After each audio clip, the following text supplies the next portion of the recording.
bring in US correspondent Annelise Nielsen. Annelise, you're there. It was powerful. It was loud. It's a big moment for Kamala Harris by having two political heavyweights like this behind her. And we were just keeping an eye on the stage because we thought Kamala Harris might make a late night appearance. She's been in Milwaukee attending a separate rally at the same venue where the Republican National Convention was held. So that's very much designed to try and go Donald Trump about the fact she can draw a large crowd at the same venue where he had the large crowd. There's also some speculation that it was also a bit of manoeuvring just to keep things peaceful within the Democrats, that she needed a bit of distance from Barack Obama and Michelle Obama after they were seen as being pretty instrumental in forcing Joe Biden out. And the topic has very much shifted away from Joe Biden. Yesterday was the valedictory of sorts, where he got to give his speech, and there was a lot of honouring what his legacy has been within the Democrats. It didn't go well the whole day. Everything ran so far behind. He gave a late night speech. Everyone was tired and leaving early because there's been so many issues with security.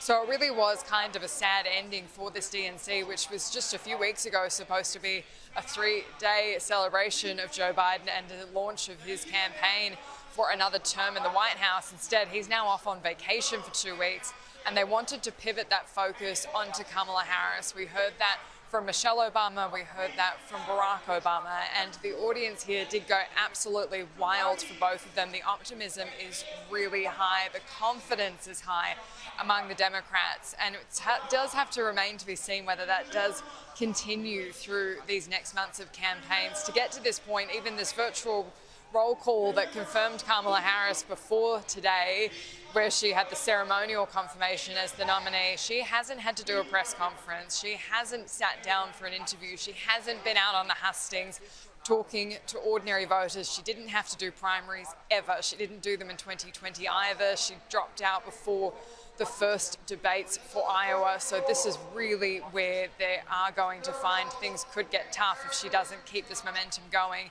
And this is what this was all about. This was trying to generate as much momentum as they could. She's had a month of really positive news coverage in the United States, and people here are excited. They're feeling confident, and if anything, the speeches were focused on don't take that for granted. We heard Michelle and Barack both say that multiple times, that there's still 77 days to go, that they need to make sure that they do get out to vote. They make sure that their friends and families register to vote and get out to vote.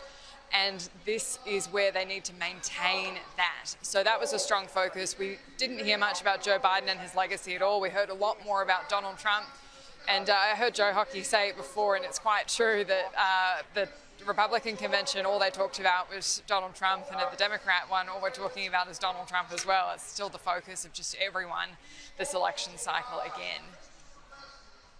I mean, Michelle Obama was particularly powerful. She's maintained a relatively low profile this election cycle, but this has marked probably her biggest appearance in the race so far.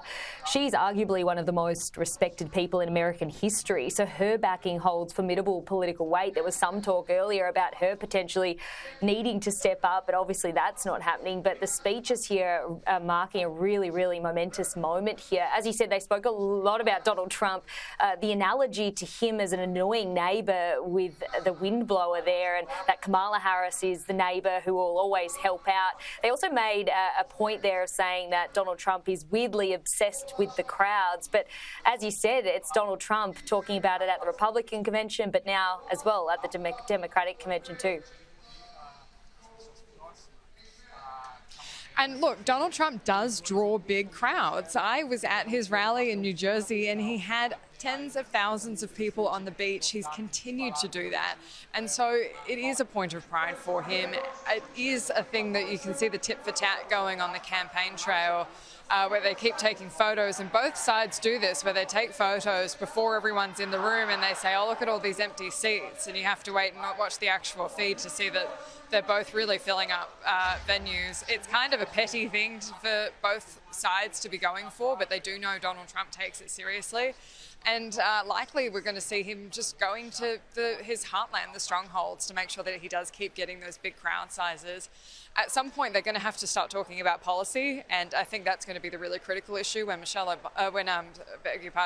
Harris last week announced her economic policy, there were some real clangers in there that have going to be hard to justify over the next few months, including price fixing of groceries. That wasn't a misspeak of hers. That was also detailed in a speech and a press release released by her campaign. This is real stuff that people care about, and this is what will decide for a lot of voters in the middle of the road whether they bother to cast a vote or not, because that is what decides US elections. If those people just simply don't feel like either candidate's going to speak to them in any way, if they're not excited by something or scared of something, they just don't bother to vote. And that's where they're hoping Kamala Harris can drive out from the Democrat side younger voters. That's very much who Michelle Obama speaks to, those more Gen Z voters. She's very influential in that particular cohort, and that's exactly who they wanted her speaking to today. Annelise, Nielsen, it was a powerful moment there from the Obamas. Thank you so much. We'll move on for now and we'll catch up with you soon. Thanks so much for breaking it down for us.